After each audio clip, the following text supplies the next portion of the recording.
Very good. I just want to make sure that we have both Mr. Russell. I see you, sir. Good morning. And Good morning, Your Honor. Mr. DeVries. Good morning, sir. Yes, All good right. morning. Oh, so for the record then let me go ahead and proceed with case number 2 on the docket, which is case of Owners Insurance Company versus James Armour. And as you know, gentlemen, you have 20 minutes aside. And for the appellant, Mr. Russell, if you wish to reserve up to 5 minutes for rebuttal, let me know. I've got the clock right here and I'll keep track of your time. Yes, Your Honor. I would request 5 minutes be reserved for rebuttal. Very good. And Mr. DeVries, because Mr. Russell will be arguing, I'm going to ask you to mute your microphone. Very good. Excellent. You may proceed, Mr. Russell. May it please the court, my name is John Russell and I represent the petitioner Owners Insurance Company in this matter. We have come before the court on Owners' petition seeking a review of a trial court order. The trial court denied a motion by Owners seeking a protective order against the deposition of 4 employees of Owners. Trial court required the 4 individuals be produced and to testify on subject matters that this court and the other appellate courts of this state have consistently held are improper in the context of an insurance coverage action. And let me see if I could cut through the chase, Mr. Russell, if I may. I realize that you've indicated that you had issues with what occurred. Wouldn't you agree with me then at least part of the issue that you all have raised is a lack of notice? So obviously the other side could proceed with getting information as to whether or not you received notice or not. So that part of it is totally appropriate for them to receive that type of discovery. You agree with that, correct? Your Honor, that is correct. And frankly, if they had done a request for a corporate rep deposition of from Owners asking for information on what notice they received, what documents they received, and to verify that, we wouldn't be here today. In fact, we answered written discovery on that particular issue. Oh,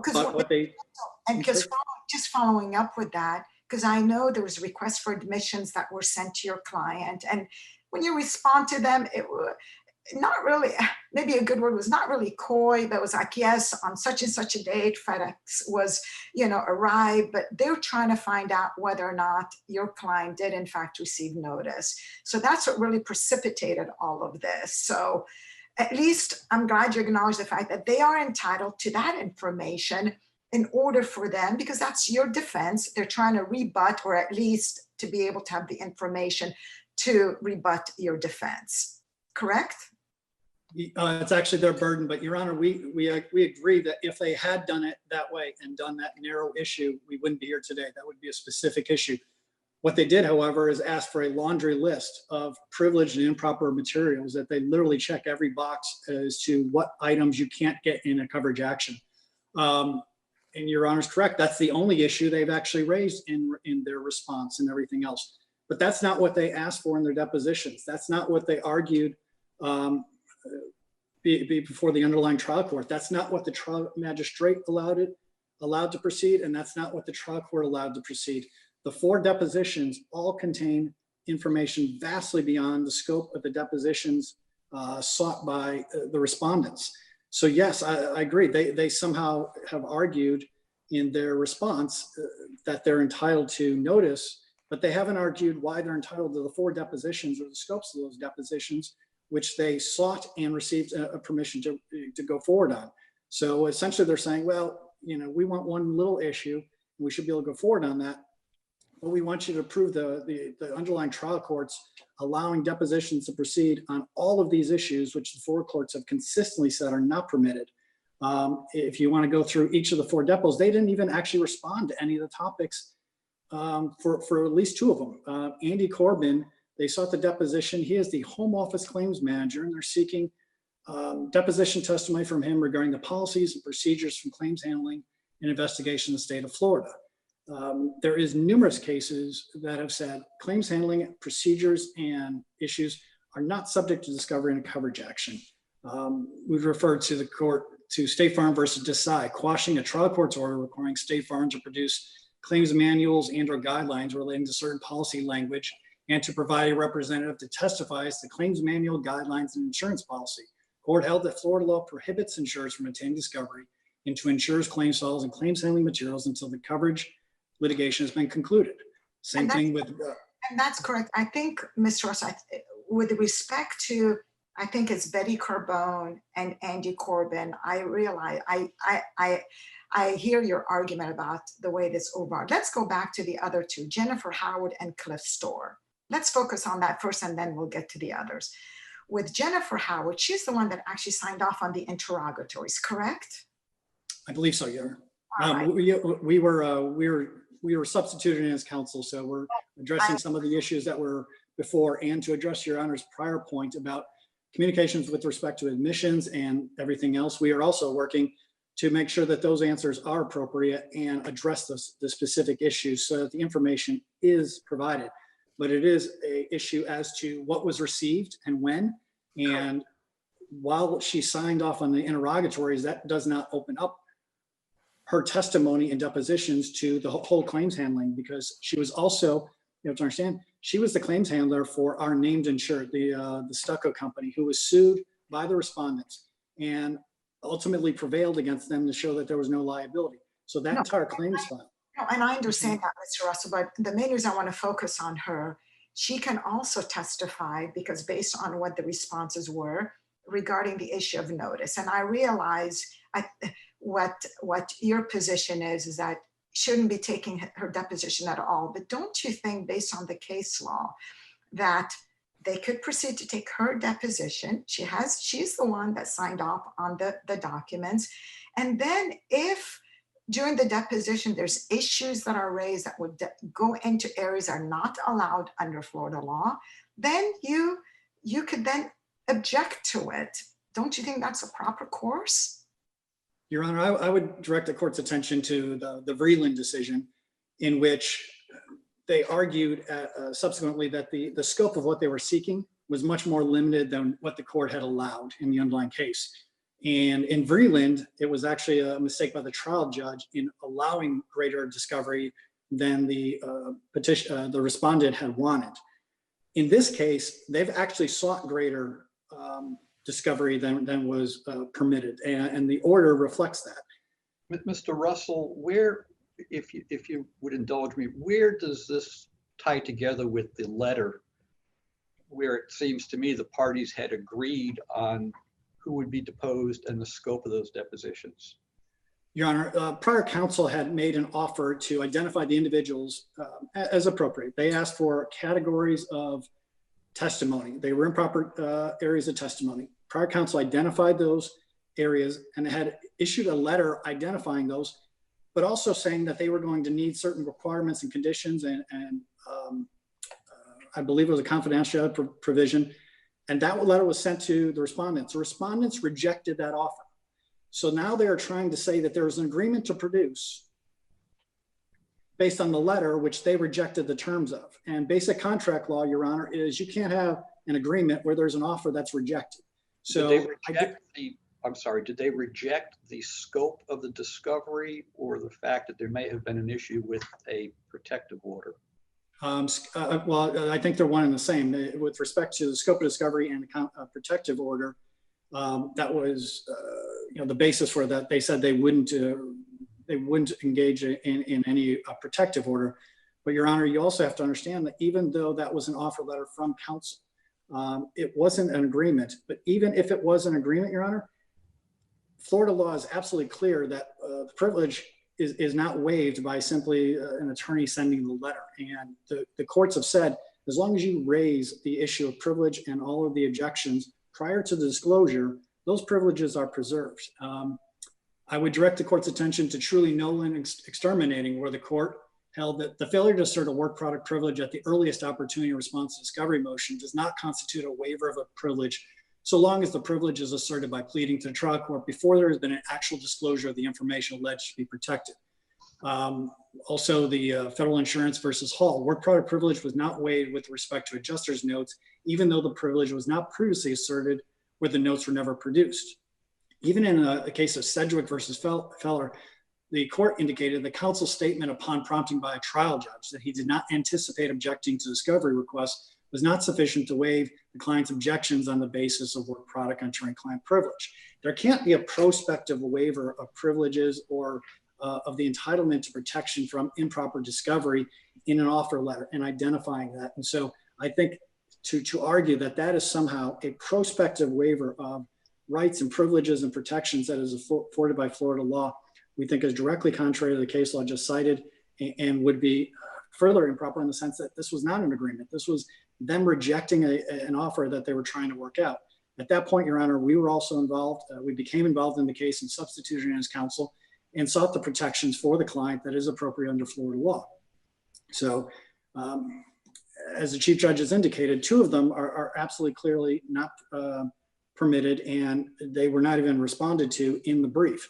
Now, with respect to Cliff Store and Jennifer Howard, if they had asked, like I said, for a specific corporate rep depot on the issue of notice and on the issue of receipt of tenders and requests for defense, that would be one thing. But they're asking for specific people who are handling the claim, especially the claim against the underlying insured, and asking for their coverage analysis, their coverage determination, their coverage decision, their investigation.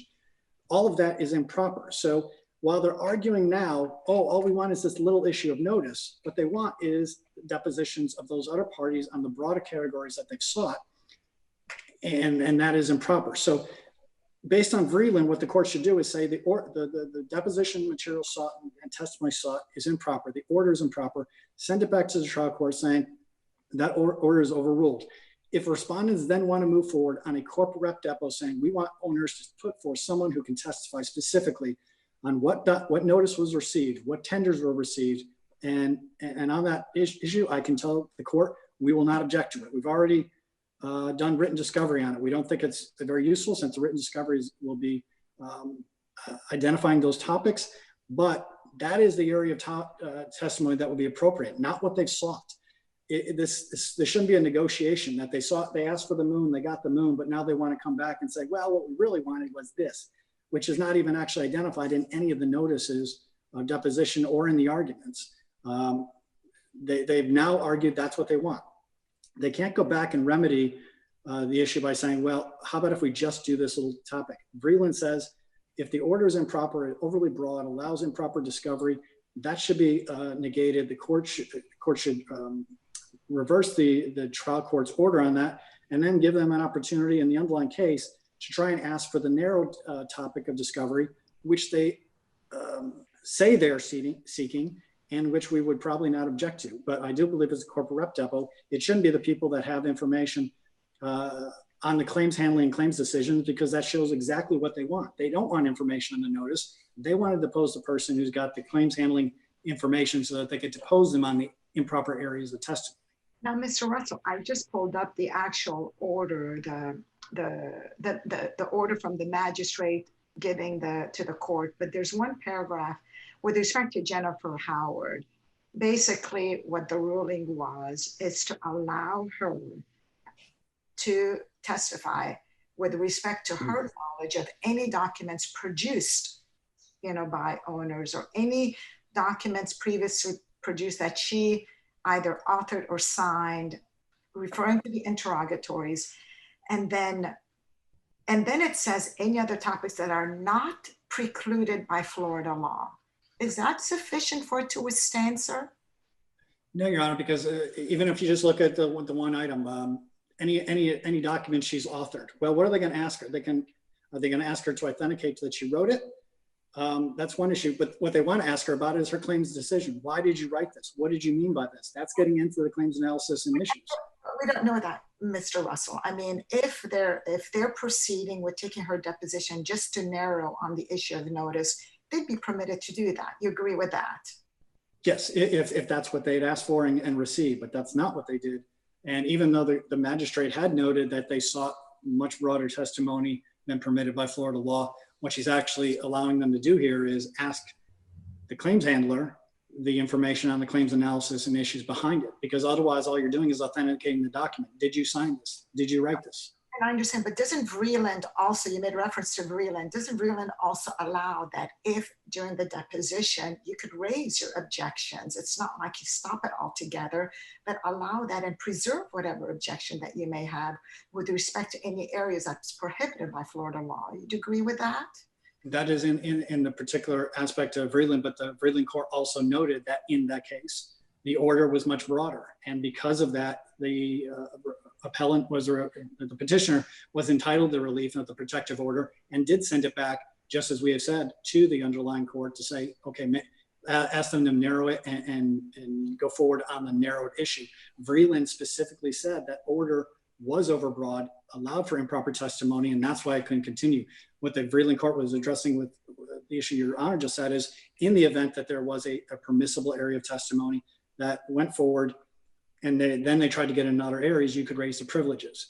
And they suggested that there was a particular area in that case, I believe, with respect to the ownership of the vehicle. But the court then said this order is overly broad and had to be stricken, just as in this case. Even if later on they do a proper notice of a corporate rep on the notice issues and it goes forward and they try to go outside, yes, we can raise the privilege issues there. But just as in Vreeland, this order and what they sought is overbroad, should be restricted, and they should have to go back and try again with respect to the more narrow issue of notice, which the court has indicated is appropriate, and we agree.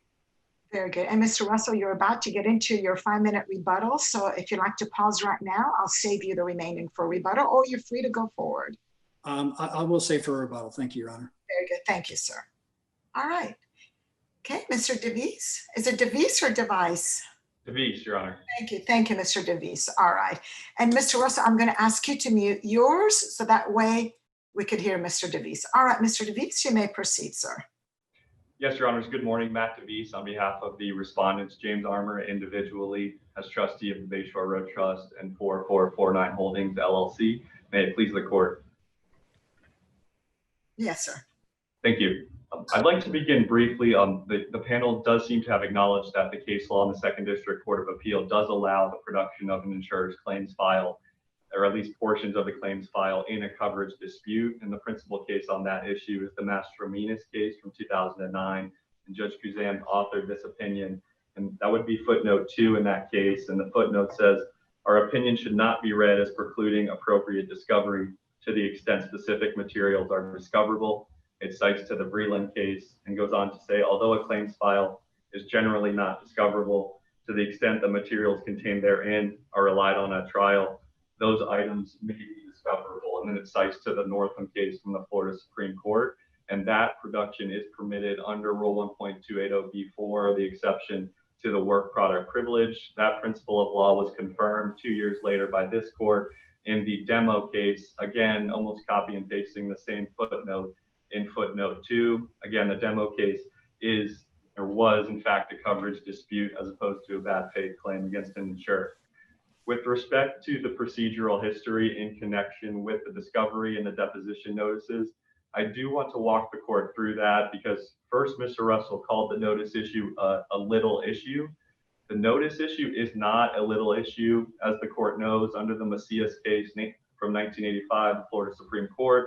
The trial court goes through a 2-step process with respect to whether notice in a dispute between an insurer and an insured would preclude coverage. The first step is whether there was timely notice of the claim. If there was, that ends the analysis. If there was not, presumption to the insurer is presumed, but that presumption of prejudice is rebuttable by the insured. So with respect to the timeline, it's about an in excess of 2-year back and forth between Armour and owners related to written discovery, motions to compel. It starts on May 4th, 2016, and that is Armour's first request for admissions. Those are found at the record with respondents appendix pages 1 through 13. In that first request for admissions, Armour sought owners to admit that they were in receipt of 4 tender letters. The first tender letter was issued or sent January 9th of 2009 from Alan Fredericks, and that letter is in the record, again, with respondent submissions at pages 7 and 8, and that was sent directly to the stucco company. And on page 7 of the record, paragraph 3, it makes a specific demand for additional insured benefits. And then again, page 8 of the record, paragraphs 2 and 3 on page 8, another specific demand for additional insured benefits. And this is coming from the prior lawyer for Howard Jacobs, the prior owner of the residence. Armour now owns those additional insured claims via assignment. The next additional insured demand is at the record, pages 9 and 10, August 18th, 2009. Again, a specific demand for additional insured benefits. There's a third letter dated February 4th, 2011 from Ralph Rodriguez. Owners answers those first requests for admissions on July 12th, 2016, denies the receipt of all 4 of those letters. We then go to December 12th, 2016. Armor issued second request for admissions, second request for production, and second set of interrogatories. And as Judge Kuzam noted in the questioning to Mr. Russell, those specific requests for admissions, at least a portion of them, were very, very specific in terms of admit that you received this correspondence at this fax number at this time. And again, in response to the second request for admissions, there were blanket denials. Response to the interrogatories, there were baseless objections, non-substantive answers, no documents produced in response to the second request for production. We then go to July 3rd, 2017, a motion to compel before the magistrate. It's granted. The motion is filed May 3rd. The hearing occurs July 7th. It's granted. It results in a detailed recommended order. A privilege log 2 days before the hearing. Owner serves verified answers and objections to the second set of interrogatories, supplemental answers. The only difference with this set is that Jennifer Howard has now signed and attested to the answers in the interrogatories. Same baseless objections, same non-substantive answers. So when you hear Mr. Russell during his argument say, well, if they would have just issued us a notice of taking deposition on the specific issue of notice, it's disingenuous to say that when there was an excess of 2-year back and forth. Armor went through nearly every way you can go. You can try to do it under the Florida Rules of Civil Procedure, request for admission. Mr. Davis, if I may, and I understand your argument, but the bottom line is there's case law replete, even from our court, where you really cannot get into areas regarding, the dispute and coverage. You have every right to find out as to the notice issue, but wouldn't you agree, at least with respect to 2 of the listed witnesses, that the questions that you're planning to talk with them, the only information they'll have deals with the exact issue of why didn't they provide, when I say coverage, provide the defense in this case? Because that's what I'm concerned with. You are absolutely entitled to get information regarding the issue of notice. You've laid it out beautifully. You've indicated that that's what you have to show. But with respect, and I think it's the other 2 folks that I'm concerned with, if I could have you address that. I'm dealing with Corbin and Carbone. Those are the 2 that, at least in my mind, I feel like are a bit problematic. I want to give you the opportunity to address that for me. Thank you, Your Honor. And I would point the court to the recommended order issued by Magistrate Bailey. And in that recommended order, the magistrate does not limit the issue to notice that Armor is entitled to receive information on. The magistrate specifically says that owners has given inconsistent answers in this written discovery in connection with their coverage position. And this leads clearly to the application of the sword and shield doctrine explained by this court in 2006 in the Coates case and applied by this court in that case.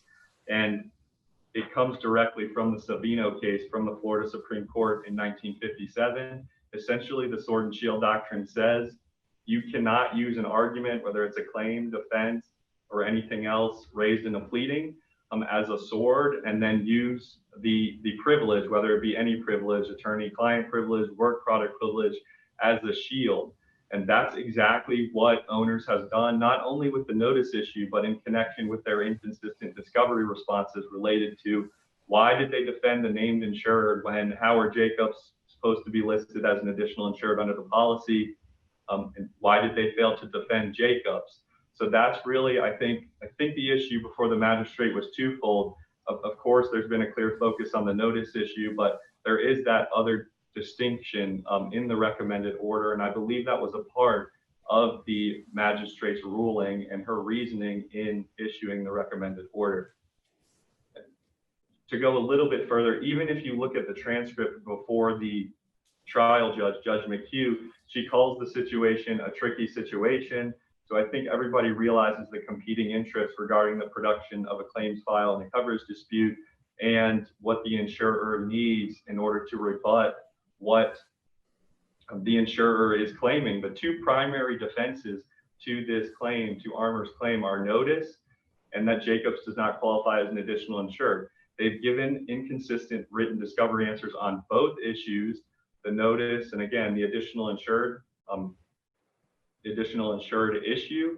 And for those reasons, the sword and shield doctrine applies. It bars owners from raising the privilege argument as a sword. Armour is entitled to that information, and the deposition should proceed as limited by the magistrate.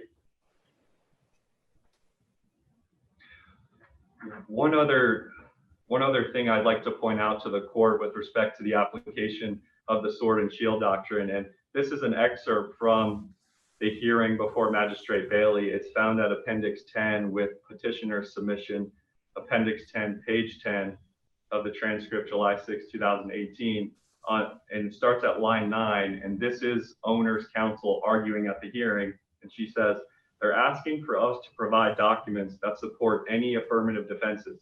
There's no way to produce these documents which would, without violating the privilege. And that particular statement is the quintessential example and probably the best evidence of why this court should apply the sword and shield doctrine and allow the depositions to go forward as limited by the magistrate. You cannot make that argument under the Florida Rules of Civil Procedure. It's completely direct contravention to the rules of civil procedure and justice, and that is the best example of why the sword and shield doctrine applies. I would also note that in the second amended motion for protective order filed by owners, that was the first time that they made the argument that Armour should not be entitled to any of these depositions. Not even Jennifer Howard, who signed the interrogatory answers, who wrote some of the letters, and 0 out of 4 was owner's position at the trial court with respect to the taking of these depositions.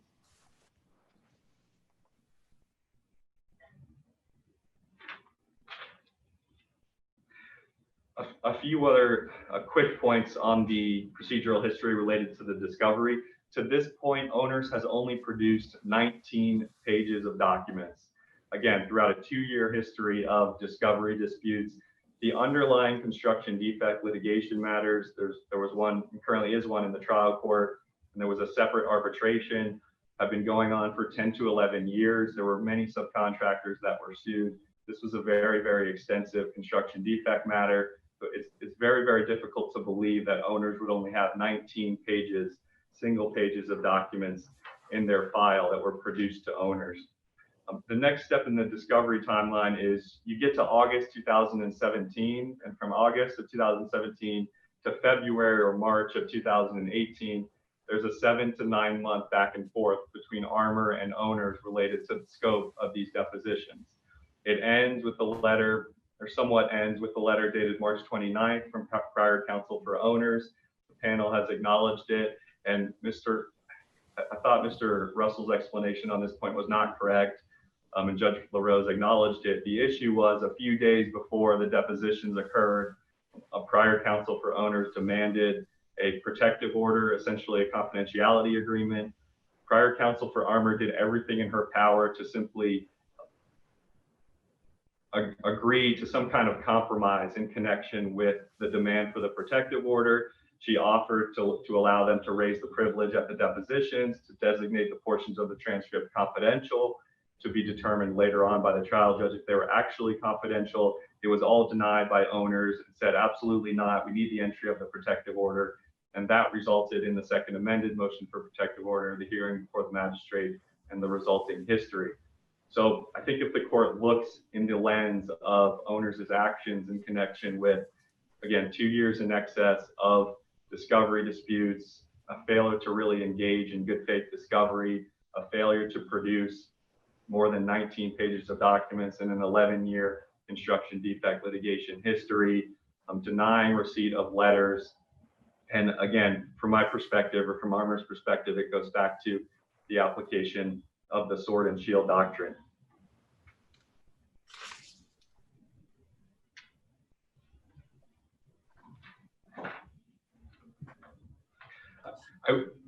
I would just quickly harp on the notice issue. There's several decisions from this court reversing the entry of summary judgment between an insurer and an insured in a coverage case. based on notice. The Labello case in 2014, Robinson from 1998, the Aguero case from the 3rd District in 2005, specifically reversed summary judgment in a dispute with an additional insured based on a telephone conference. So I think even opposing counsel has agreed that with respect to the notice issue, these depositions are appropriate and these documents are appropriate. If the panel has no other questions, I'd like to conclude the argument. Very good. Thank you, Mr. DeVise. I appreciate that. Okay. And if you could just now mute your mic, Mr. DeVise, and Mr. Russell, you have your 5 minutes for rebuttal, sir. Thank you, Your Honor. A couple of things with respect to this argument that somehow discovery responses that the respondents don't like or they think aren't broad enough somehow waives all the privileges and rights of owners. That's just totally contrary to Florida law.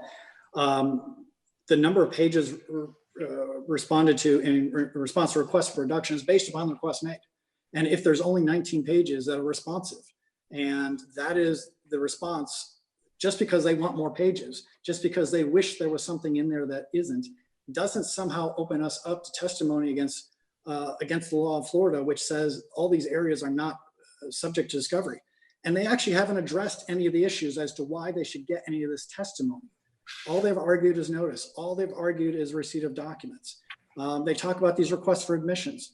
Some of these documents were not received, and I can't change that. And the fact that they don't like the answer to request for admissions doesn't alter our right to protection for work product and attorney-client privilege information.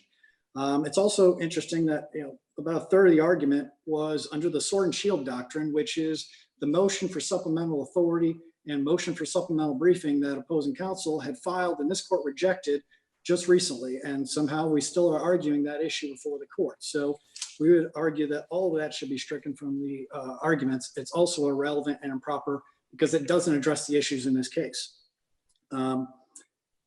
They are trying to argue that anything we deny that they ask for admissions on or any position we take suddenly means that we have opened up our claim file, that we have opened up all of our discovery that would only be applicable in a bad faith case.